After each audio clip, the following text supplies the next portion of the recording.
I hadn't expected the party to feel so alien. The music pulsed through the room, a mix of laughter and clinking glasses filling every corner, but somehow I felt like I was watching it all from the outside. Everyone seemed connected, dancing or talking in pairs, yet I drifted through the crowd, unnoticed, a shadow in a brightly lit room. My partner's absence was heavier than I thought it would be.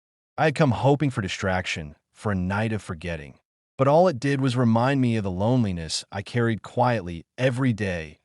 I wandered past the clusters of people. I caught sight of three men laughing together near the far end of the room. They stood out immediately. Their energy was magnetic, their smiles open and genuine.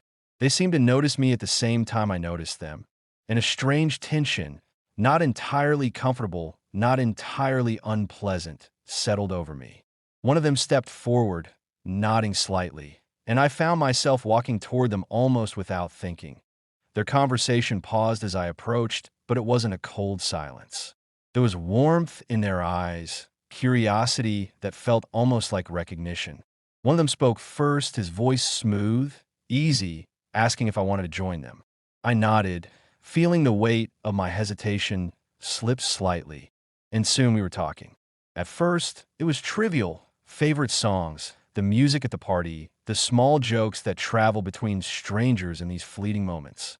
But gradually, the talk deepened. They asked about my life, really asked, and I realized I'd been craving this, a sense of being seen, even if only for a few minutes. Time seemed to bend as we moved to a quieter corner of the house. The music faded slightly behind us, replaced by the soft echo of our conversation. We laughed at shared observations, at the absurdity of social expectations, but the laughter was a layer over something more profound. I began to speak about my feelings, careful at first, cautious of revealing too much. Yet they listened without judgment, with an understanding that made me tremble internally. I spoke of loneliness, of feeling unseen, and without consciously deciding, I found myself telling them things I had never admitted to anyone else. One of them smiled, not patronizing but tenderly, and said something that stayed with me. Sometimes the heart just wants to be understood, not fixed. The simplicity of it struck me like a sudden gust of wind, and I felt an odd combination of relief and fear. Relief because someone had articulated exactly what I had felt for so long. Fear because acknowledging it so openly felt dangerous. As the night wore on, the emotional connection grew more tangible. Their gestures were subtle, a hand lightly touching a shoulder, the way their eyes held mine when I spoke, but it wasn't physical attraction in the traditional sense. It was the kind of closeness that comes from being fully recognized, from someone caring enough to see beyond the surface.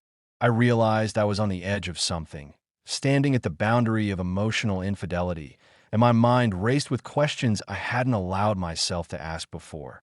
Yet even as the awareness settled in, I felt a strange comfort. For the first time in months, perhaps years, I felt alive in the sense of being emotionally present. The tension inside me, the guilt, the longing, the secret yearning, it all mixed into a strange but compelling clarity. They invited me to step into another room, a smaller space away from the crowd, to talk more privately.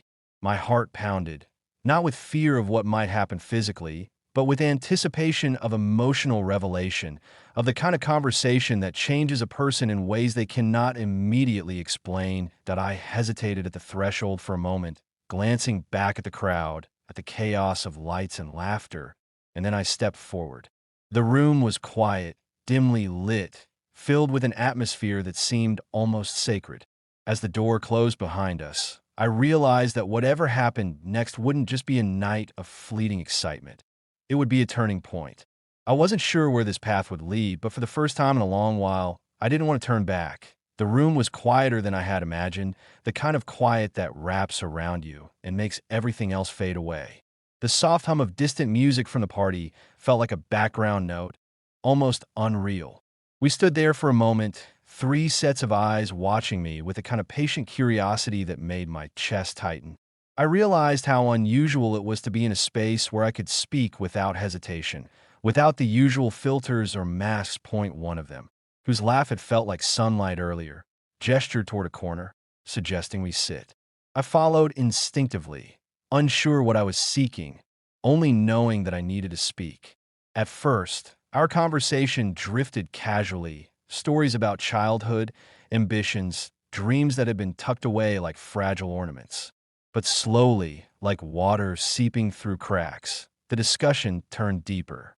I began to talk about my current relationship, about the distance that had crept in over months, about the quiet ache of unspoken frustrations and desires. Their faces softened as I spoke. There was no judgment, no pressure, only a willingness to listen that made my words feel weighty and significant in a way they never had before. One of the men shared a story about his own experiences of loving someone who couldn't fully accept him, of nights spent alone questioning his worth, of the vulnerability it took to expose oneself to someone else. I felt a strange kinship, a resonance that made the walls between us almost invisible that IT wasn't physical. I reminded myself of that, but the closeness was undeniable. Every subtle gesture, every careful word created a web of connection I hadn't anticipated.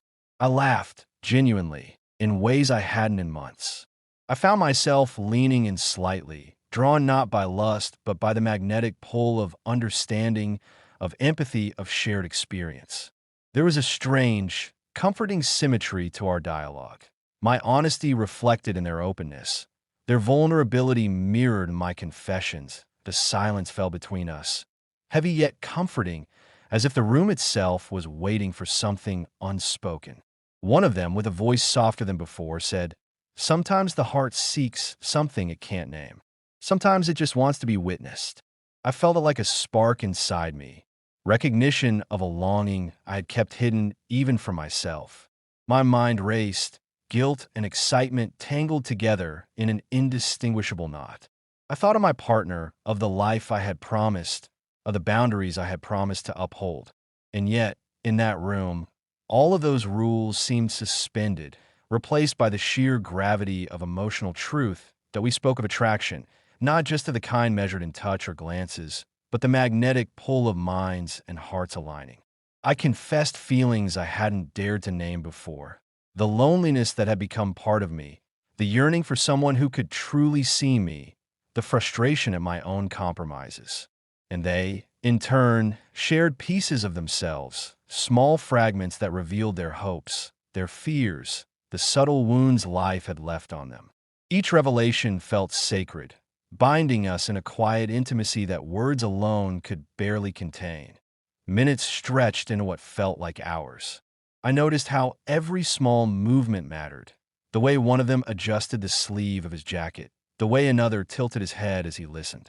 Simple gestures that in any other context would be mundane now seemed charged, symbolic, almost ritualistic in their subtlety. I felt the boundaries of my world expanding, the emotional cage I had lived in loosening, allowing me to breathe in ways I hadn't thought possible. By the time the night deepened outside, I realized something had shifted irreversibly inside me. The room, the conversation, the empathy, it had awakened a truth I could no longer ignore. I wasn't just lonely. I was seeking a depth of connection I had never experienced in my relationship. And in that quiet, faceless room, with the warmth of understanding surrounding me, I felt simultaneously terrified and exhilarated. Eventually, the conversation slowed, the air between us heavy with unspoken thoughts. I didn't want to leave, yet I knew that stepping back into the crowd would be inevitable. They smiled at me, not seductively, not aggressively, but with a gentle acknowledgement of the journey we had shared. As I stood, I felt an unfamiliar strength, the courage to confront my emotions, to face the contradictions within myself, to recognize the delicate line I was walking between loyalty and desire. When I left the room, returning to the chaos of laughter and music, I carried something intangible with me, a sense of being understood, seen, and valued, and a lingering question of what I truly wanted from love and whether I was ready to admit it. The morning light crept slowly into the room, pulling me out of uneasy sleep. For a few seconds, I forgot where I was. But then the memories of the night rushed back with a weight that made my stomach twist. He was still there, close enough that I could hear his breathing, steady and calm, as if nothing in the world had changed.